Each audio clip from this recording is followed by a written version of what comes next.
So, folks, thank you so much for coming out to the awesome Brooklyn Library today. My name is Hadassah, Damien, and we're here for a meetup group on divesting from banks. And the topic of this meetup group is called Hacking Capitalism.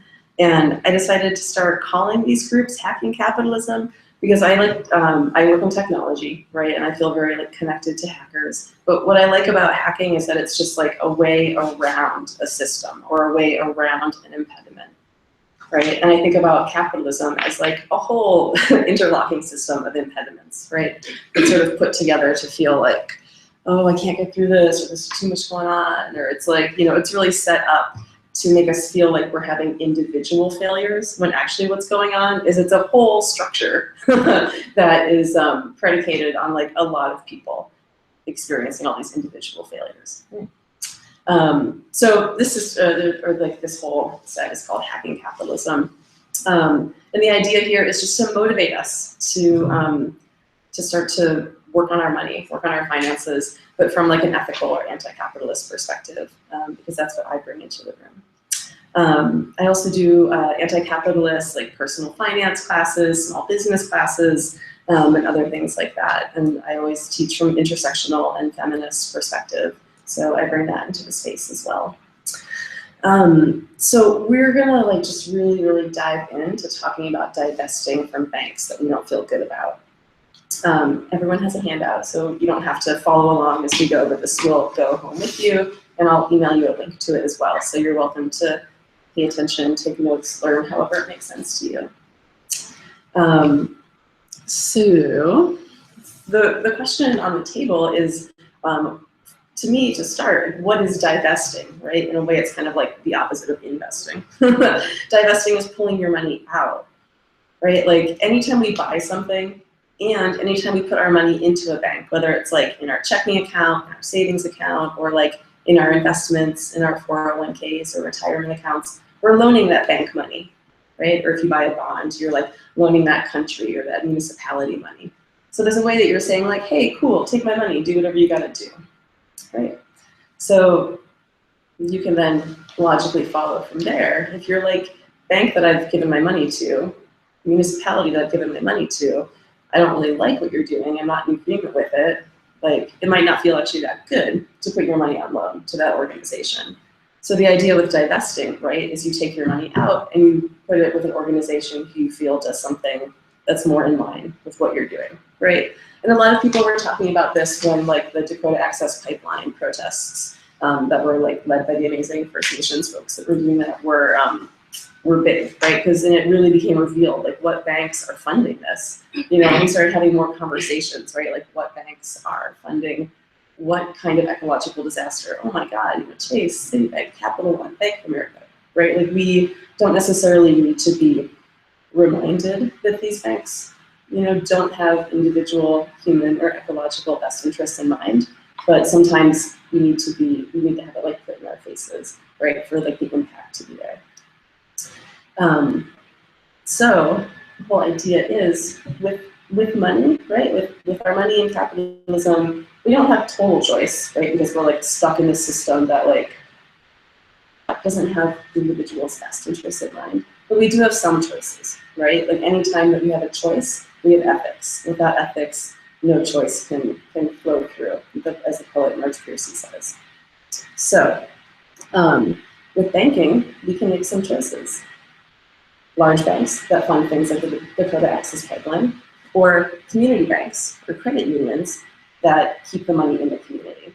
And what's neat about credit unions, small community banks, is that they will often do things like loan for mortgages to people who live in the vicinity, right? And then you have like people owning their own homes. That's dope, right? You have business loans being made to small businesses in the community. So people have agency, right, over the type of work that they do. That's awesome.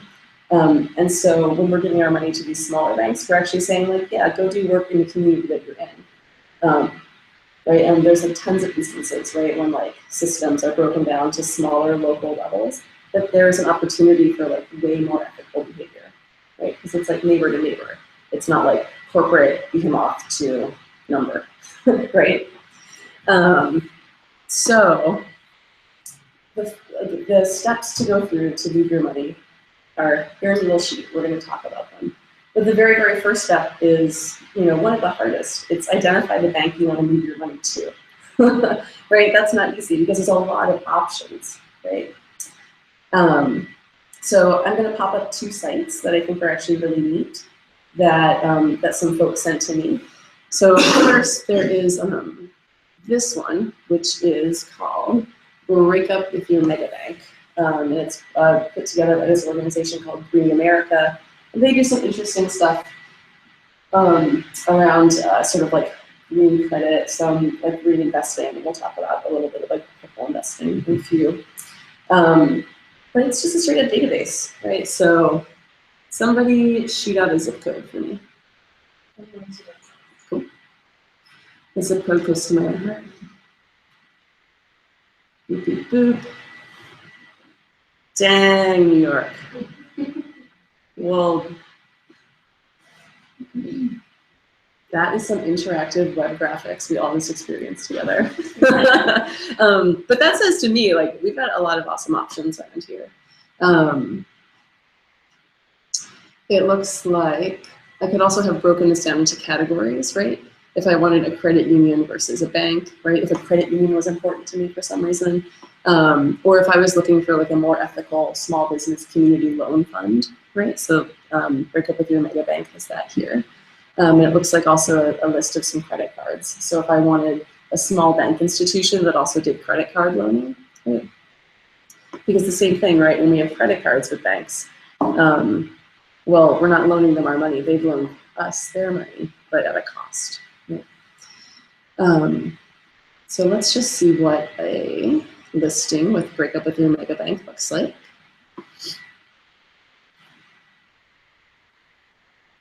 So I've got the name of it, the address, and the phone number. What happens if I click more info? Okay, so I get like a whole listing. And I bet if I like beeped my phone at that, it would take me directly to some phone activity. Right. And their website. Right. So in a little bit, when we go into our process of actually like selecting banks together, I have a couple computers here. Anyone who brought a computer, you can do research. We can do research together. I know I too am also looking for a bank for one of my bank accounts. So we will just sort of play this, how do I pick this game together? So that's Break Up With Your Mega Bank. The other resource that I want to show you is called Bank Local. And 1225, just to change it up a little bit. Their interface looks a little bit different. Let's see if the internet is doing its work. Maybe.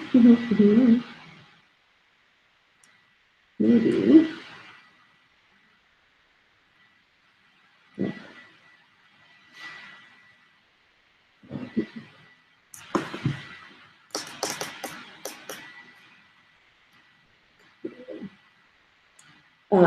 And something I like about this website is they actually tell you where their data comes from, right? So there's like some data transparency going on there, which is like, transparency is the opposite of essentially what's happening in like, so much of our government and like corporate environment. So, and this is the site that I was mentioning earlier that, that can help you sort by bank name. They give banks an impact rating. Do they do small business lending? Is the headquarter actually at the bank branch you will go to? Will you be your local banker, right? Is it a co-op? How big is it? Does it do small lending, right? So it kind of actually lets you really understand the bank that you're going to be working with a little more. Right, so like,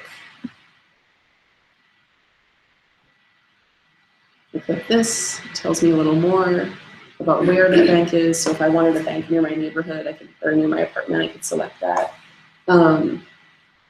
So this tells me, right, like they actually produce like a pretty interesting data report on each bank. So you can really know, like, oh, this bank doesn't lend to small farms, but it actually lends 16% of its money to small businesses. It's pretty good, you know, and where some branches are. There's also lots of other listings of banks that are out there. These are just two that I found that I thought were really good because they like let you sort by your neighborhood. So we're going to talk like really briefly about how to move a bank account. Both Bank Local and Breakup with Your Mega Bank have like these how-to lists, right? And they get real specific because of course there's a lot of steps. Because it would be so much easier, right? If we could just stay with Bank of America, stay with Capital One, right? They make it easy to sort of like do the same thing. Once you get your bank switched over, it's going to be easy all over again, right? Just remember that part. So the basic action plan is this. Like, number one, like get excited about changing to a different bank. I was thinking about this event earlier today and thinking like, gosh, if 10 people like actually go ahead and change to a different bank and say like those people like on average each have like $1,000, you know, in their checking account. That's $10,000 in one night that we've taken from corporate banking, right? What if like 100 people go ahead and like move their checking to a small bank or credit union? Well, that's $100,000 that we've pulled out of corporate bank control, right? The numbers add up really, really quickly. And when I think of it like that, I get super motivated and stoked to like do my little part. So number one, get fired up. Number two, select a new bank. And my advice when I'm talking to people about like finances and money stuff, the best way to get stuff done is to call. So maybe you leave tonight with like 3 banks that you're going to call tomorrow. Be like, hey, I have a couple questions. You know, do you have an online interface? Can I download my bank records in a spreadsheet? Do you work with QuickBooks? Whatever like your specific needs might be, you know. Right, and again, with a small bank, you can get like a real human who understands how things work, and they will tell you. Don't let it blow your mind. It will be different. So you select your new institution. Right? Your next step, once you like really have decided what you're going to do, is open the bank account. Right? Open the bank account. You need the bank account number. You need the routing number for that bank, and you need to make sure you order your ATM card, right, your debit card, so you can get to your money. And you want to order your checks as well. You know, just make sure that you're like ready to like access the money. The next step, and this is something else that we can work on tonight, I think that's a great thing to do in a group, is to make a list of all the automated payments or deposits that are going in and out of your current account, right?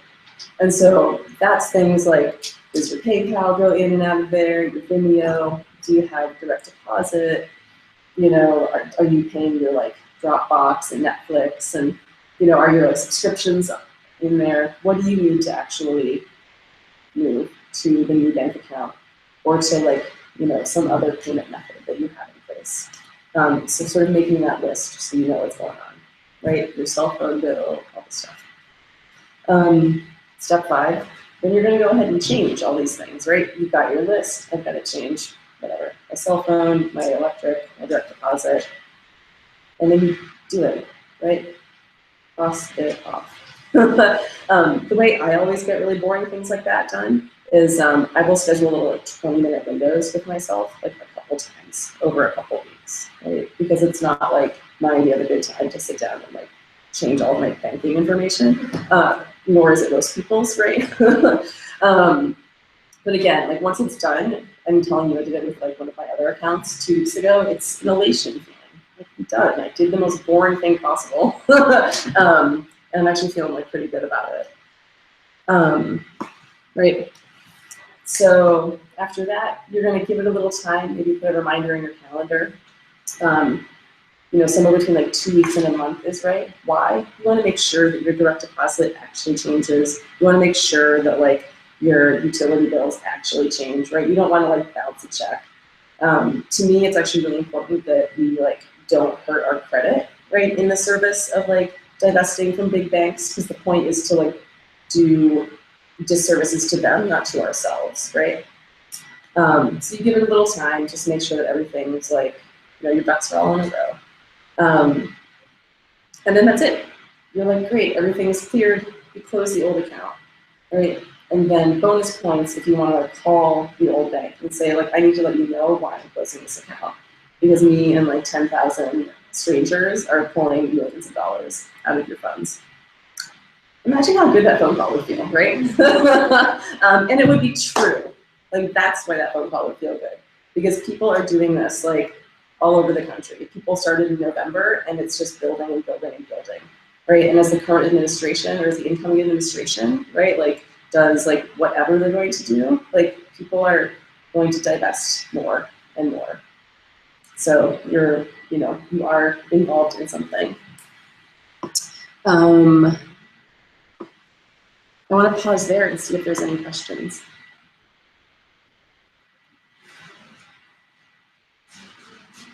It doesn't have to be. Cool. So we're going to talk kind of briefly about credit cards. I'm going to give you like a pro tip.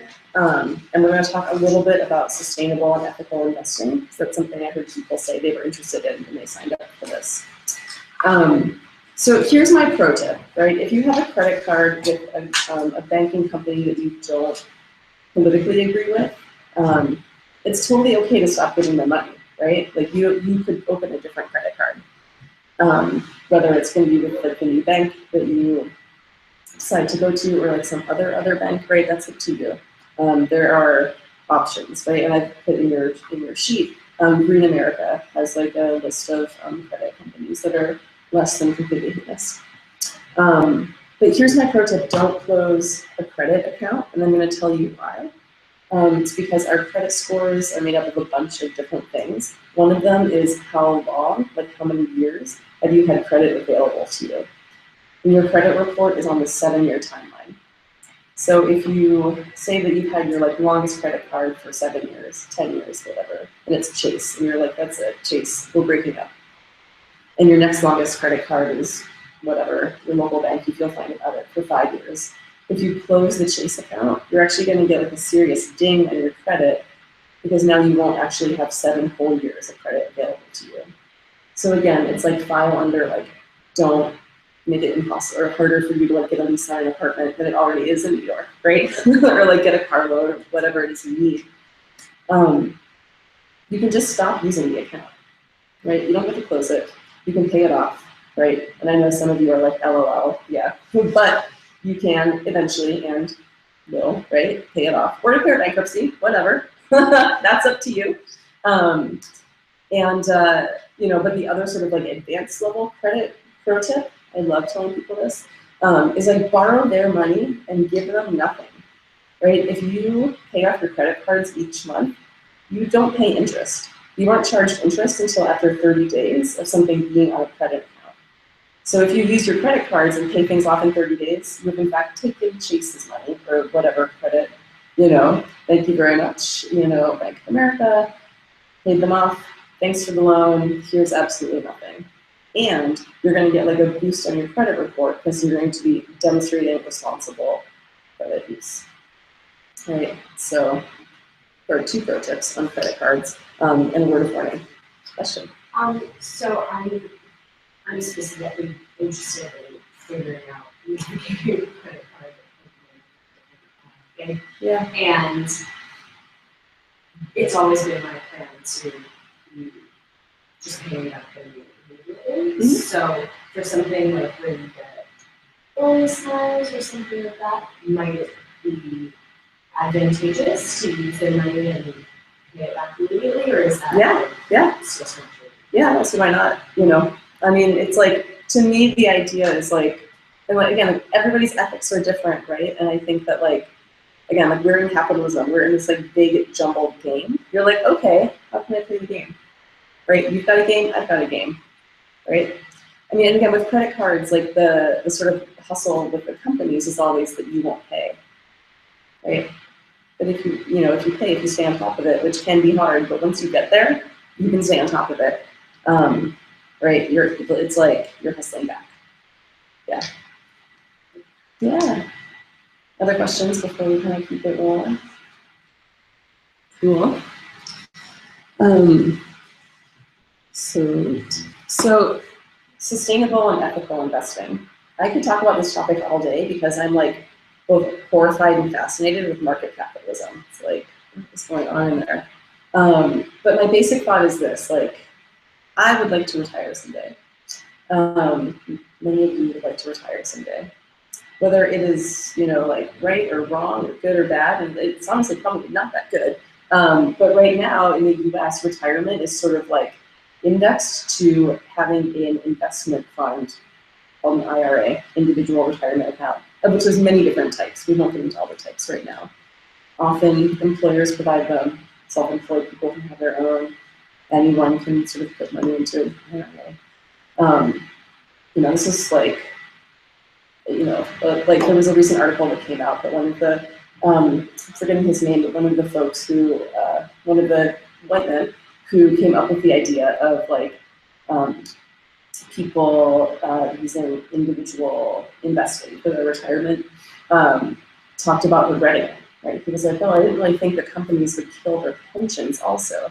The idea was that people could just like boost their retirement so they could, you know, legacy or go on vacation or give money to their kids, whatever, right? Whatever the middle class mythology was.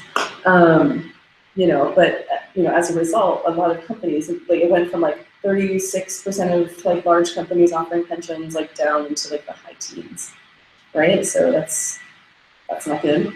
Again, right or wrong, probably kind of wrong. If you want to retire someday, you are well advised to put some of your money into an IRA. Right? But again, right, like with putting your money into a bank account, when you put your money into investments, right, you're essentially like loaning, you know, again, to a company or to a country or municipality, saying like, go make some money for this. Come back with like a little more for me. So that's what's happening, right, with investments. So the question you might have is like, hey, so like, what businesses are my IRAs supporting? Like, what is happening? Like, you know, so you've got like a Vanguard fund, and they've got like 25, you know, companies like that are indexed, right? That would be a sort of normal type of investment, and probably not a bad one. You know, you might just want to know, hey, so like, what's my money in? So here's a link. If you click this, here's how to research. I'll send this to you. But beep, boop, that's my website. But this is like a whole blog post on choosing smart assets.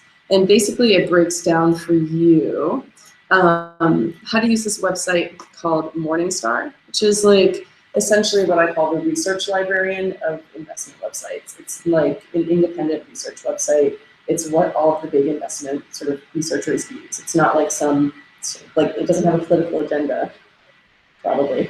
And it looks like this, right? And like, you know, if you have, so you would essentially like look at your 401k or investment statement or whatever it is, right? Or if you have a personal investment, whatever it is. And you would put it up in here, right? And so say that you have a fund, oh, I'm sure I used an example here. CSFIX, and this whole little post walks you through like, how do I find this ticker? Like, what the heck is that?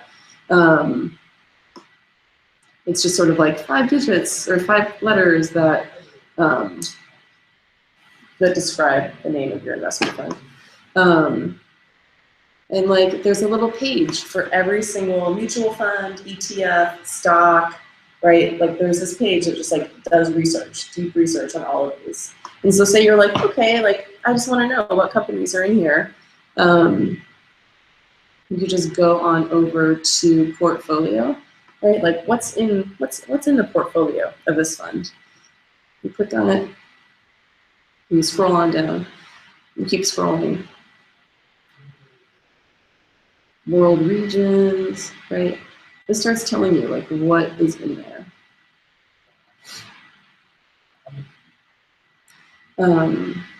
Holdings. Boom. I'm like, okay, now you know, right? And this information is of course going to be available on like, you know, you can definitely dig it up, right? Like for each fund that you own, you can like go to their website, they provide this. What I like about Morningstar is like, if you're gonna learn any website to understand what's in your investments, like why not just learn one, right? So that's why I sort of recommend people take a peek at this. And then you're like, okay, cool. Everybody's got Apple, Google, Visa, you know. And again, like it's a question on like what it's up to any of us, right? Like what's our ethics lead us to sort of think about in terms of doing due diligence around understanding what we're investing in. For some people, like they really, really want to know like what's each company. For some people, they're just curious, like, you know, what's like most of the money in, right? Is it in petrochemicals, right? Is it in whatever, right? And again, each of us has our own sort of litmus for like what is like totally not okay and what is like, you know, I'll do this for now, right? And like whatever your choice is, it's up to you, and it's okay, right? Like there's a lot of us sort of who are like balancing like what's possible now versus what's possible in like the ideal future world where like none of this is a problem. So get out of there. The other thing that if you're like thinking about like, hey, where am I going to invest my money, right? Like I hope I can retire someday, is this idea called socially responsible investments, SRI. And again, here's a couple links. But like one person who I think is super interesting and like one set of funds that I think is interesting and like I'm not paid by that, like I just think they're interesting, is this person, Amy Damien and Domini Funds. And she's one of the people who sort of like came up with the idea of socially responsible investing in the early 1990s. And so I linked to a really neat interview with her where she talks about, she actually thinks of it, or she describes socially responsible investing as pure capitalism. She's like, you're putting money at something that you want to see grow, right? Like in this instance, you're just sort of also doing the calculation of not how much money can I make, but what is this thing I want to see grow, right? So say you're like solar energy, like it's time, you know, right? Or whatever it is, right? Whatever it is. So socially responsible investments is just, there's like a world of learning you could do in there, a world of information. So there's a couple links that I put in here. I do a lot of writing and talking about it because I think it's like just actually a really an interesting sort of like intervention that we can possibly make. So we're about to wrap.